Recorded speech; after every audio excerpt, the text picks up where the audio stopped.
We're really excited to be here today. We're just trying to give you something to get you pumped up and inspired about life, about your faith journey. And today I'm really excited because Stacy's here to join me as we're going to talk about fall family fun. I mean, how fun is this, right? We're jumping right into fall, aren't we? Yeah, we are.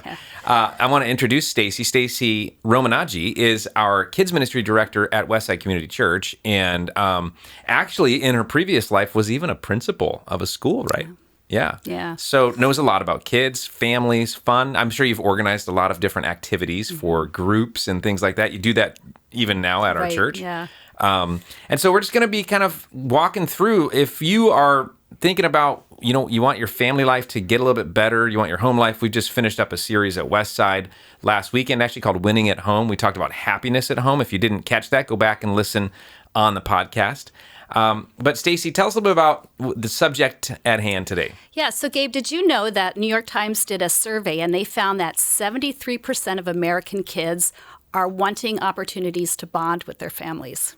Wow. I know. Kids want to be with their families. Kids want to be with their parents. That's a and shocker. Their families. I know, I agree. But their parents, 70% of parents are looking for more opportunities to bond with their children as well. That one I definitely believe. Yeah. And it's such a busy time in life, isn't it? It is. Yeah. But there are simple things you can do to spend some quality time with your family. Absolutely, and that's what we want to get to, because I think a lot of the reason why we would look around, and there's a couple of reasons why families maybe aren't bonding. One might be unresolved conflict. We talked about that in our series.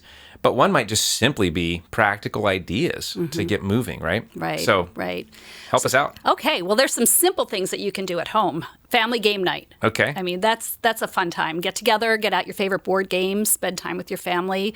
Kids love it. They want to compete with you a little bit. Yeah. Do you think kids like board games because it's not technology?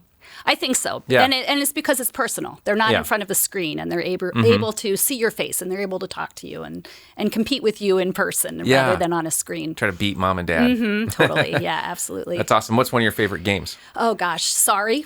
Oh, really? Yeah, okay. That was one. And card games are fun, too. I always liked Phase 10, although my children didn't like to play that with me because they said I cheated. But anyway. Did you? No, I didn't. Okay. I always win. But, I mean, just card games are fun, too. Just simple things like that. Just spend an hour or two a week with your kids doing that, and it's great quality time. What do you do if, the kids are acting like they're not interested? Well, you let them pick the game. Okay. And maybe you go shopping and you pick out a game as a family that you're going to try that week, a new game that they haven't played. Good idea. Yeah. Awesome.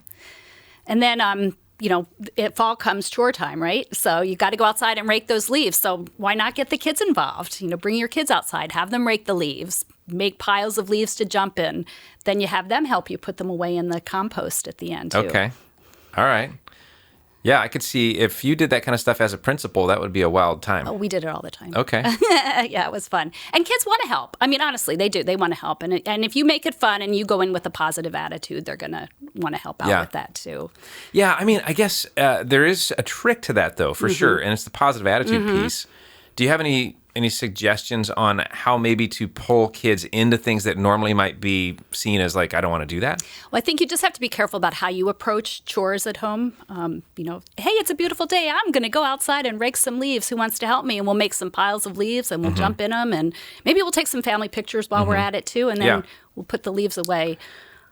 I know I have a 4-year-old granddaughter, and she wants to help all the time. Yeah. She doesn't help to the best, but she wants to help, and that gives her an opportunity to get involved with her family and just spend some time doing things around the house with mom and dad. Now, if you've got teenagers, maybe it'd be helpful to put dollar bills in the leaves. That might work before they start raking them. Right. Yeah. Or some Amazon cards or something, right? Sneak some surprises in. Yeah, Great. yeah. Any other ideas? So for around the house, reading a book.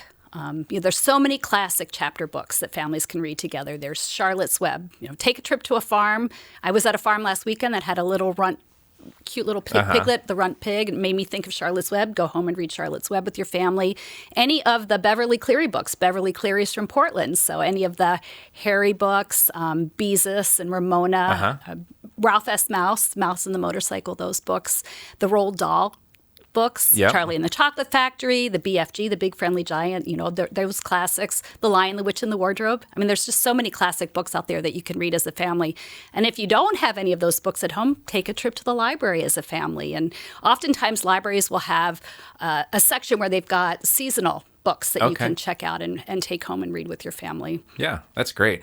When it comes to reading, it seems like one of the ways to do this, if you've got young kids, is to start early because it can be difficult if you haven't introduced reading as an activity to try to do that with a 9-year-old or an 11-year-old. That might be hard. But if you are trying to do that, maybe you're watching and listening and you're like, yeah, I do want to introduce that, but okay, there's going to be some obstacles. Do you have any advice for parents on that? Try to find out what all the kids are reading at school. Okay. Right now, I know my godson is reading the Captain Underpants series. Yeah. So that might, picking a book that maybe the kids are reading in school. Harry Potter's another popular one.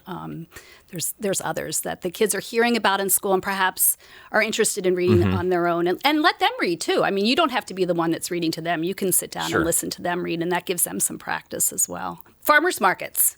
It's a great time of year. Go to the farmer's market, pick out some apples, pick out some pumpkins, some good fall produce. Go home as a family and bake an apple pie or make caramel apples together or pumpkin cupcakes or pumpkin bread. Yeah, this sounds like my favorite activity so far. Yeah. Well, there's a lot you can do in the community, too. And one thing is support your local schools. Go to a high school football game, go to a junior high football game. A lot of schools have carnivals at this time. Support your local school by going to their fall carnival. Book fairs. That's another place where you can go and find some books that you can take home and read with your kids. Have your kids go and choose books that they're interested in at the book fair, too.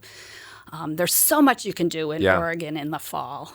Go to a fall festival, the Oktoberfest, or any of the pumpkin festivals. And in fact, we have an activity coming up for families at Westside on Saturday, October 16th. We are having a family ministry day at Hoffman Farms, which is in Beaverton on Shoals Ferry, from 1 until 3, and we want families to come. It's about $11 a person. You can go through their corn maze. They have a Shoals Ferry railroad that you can ride to. They've got food, pumpkins, of course, and a lot of other activities to do. Nice. Can old people come? Of course they can. Awesome. Yeah. I don't know how big the railroad is. But. Okay.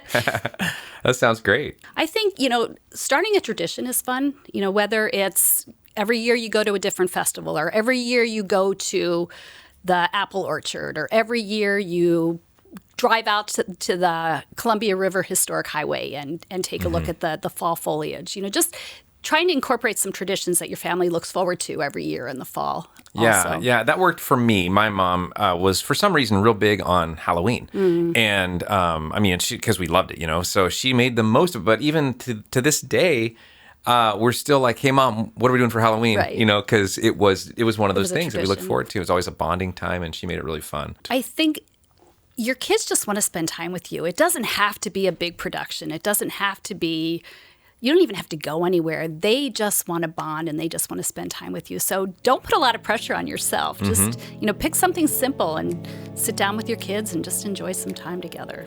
Great advice. Thanks so much for joining us for this episode of Midweek Motivation. I want to encourage you to do two things. One is subscribe to this podcast, to the Westside Podcast. We have content going out twice a week from our weekend services as well as this Midweek Motivation.